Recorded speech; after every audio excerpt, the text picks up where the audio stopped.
Hello and welcome to video number 4. In this video, we're going to talk about your title and your description. So let's take what you have gathered in the previous video and let me show you how to properly create your titles and descriptions. So when it comes to creating titles and descriptions, we simply need to do what we did in the previous videos, which was the competitive research. And as you can see here, we have the videos 1, 2, and 3, the top number 1, number 2, and number 3.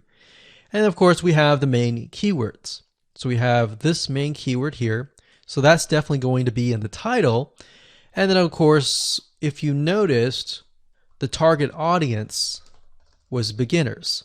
So essentially what you're noticing here is that people are calling out the audience, and then of course they have the keyword in the title itself. And then of course you want to make sure that title, main keyword, and target audience is also going to be in your description. Now what I like to do is I like to go look at magazines in that niche. It doesn't necessarily have to be exactly, in this case, Instant Pot, but it needs to be somewhat of that genre. Now, one thing that I noticed was when we took a look at the Instant Pot chicken, you could write out something like top 6 easiest things. So instead of things, you could say chicken recipes or pot roast recipes to cook in your Instant Pot.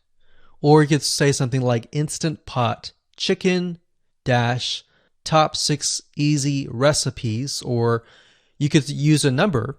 People like numbers, especially knowing that somebody gets an Instant Pot for the sake of saving time. You could say top 6 easy chicken recipes that take less than 30 minutes. Now obviously that's a little bit long, so let's head on over to Google here. So like I said, I like to use magazines. Magazines do a great job in creating titles. So as you can see here, I typed in Instant Pot magazine, and to the right you'll notice that there's Instant Pot all-time recipes.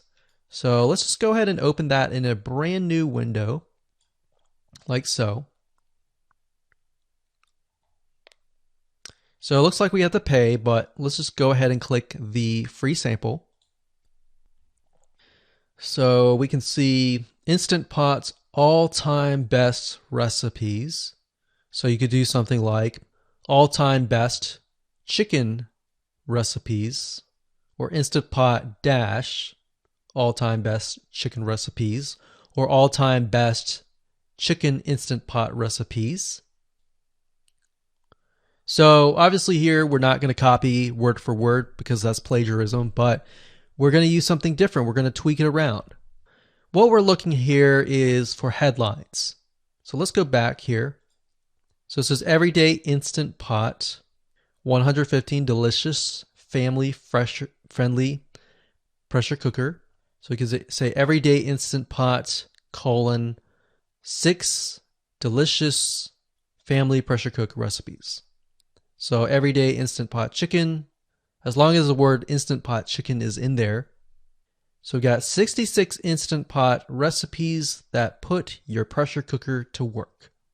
So we could say something like 6 Instant Pot chicken recipes that take less than 15 minutes. And yes, believe it or not, Instant Pot can literally cook something like a pot roast within less than an hour, or sometimes half an hour. Because it's a pressure cooker, it cooks a lot faster.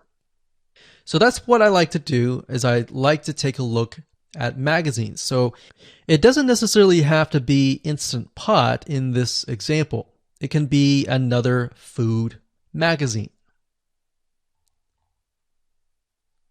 So essentially that's how to create the titles. As far as the description goes, if you take a look at what they've written here, the first one that's ranking really well, as you can see here, we've got Instant Pot 101 for beginners. So you'll notice that they are trying to target the keyword Instant Pot 101 for beginners. So they've stated that in the title, and they've also put it in the description. So it says everything you need to know about how to use the Instant Pot in a beginner Instant Pot recipe. So notice that they use the keyword beginner Instant Pot twice. And then of course they got Instant Pot hacks, Instant Pot yogurt. And what they're essentially doing here is they're linking to other related videos. Now, Google's smart enough and YouTube's smart enough to have an algorithm to read the description and think, okay, they've got other videos that they've created that are related to Instant Pot. This video must be good, or this channel must have a lot of relevant information. So we're going to rank it a little bit higher because it's going to give people what they want to see. So now we look down here, it says Instant Pot Chicken. So this is the lady who is ranking really high on Instant Pot, but also Instant Pot Chicken. So it says cook with me as I try a new recipe with my Instant Pot. So we can see the keyword Instant Pot here. And as you can see, the description is really written for the user, but it contains the keywords that are necessary. So you don't need to write something like Instant Pot Chicken or something that's just a bunch of garbled information. You want to make sure that the title and the description attract people first and foremost, and then embed the keywords within. So the third one, we got top 6 easiest things to cook in your Instant Pot, perfect for beginners.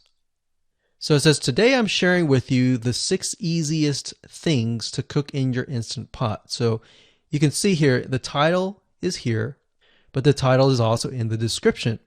It says, now these are perfect if you are just starting out or even had the Instant Pot for a while. So you can see the keywords that are embedded, but it's really written for the user. And that's the way it should be, because the title and the description will actually show up in the YouTube search engine, as you can see here. So we've got the title, we've got the description. So we want to make sure that the first sentence in your description is catchy as well.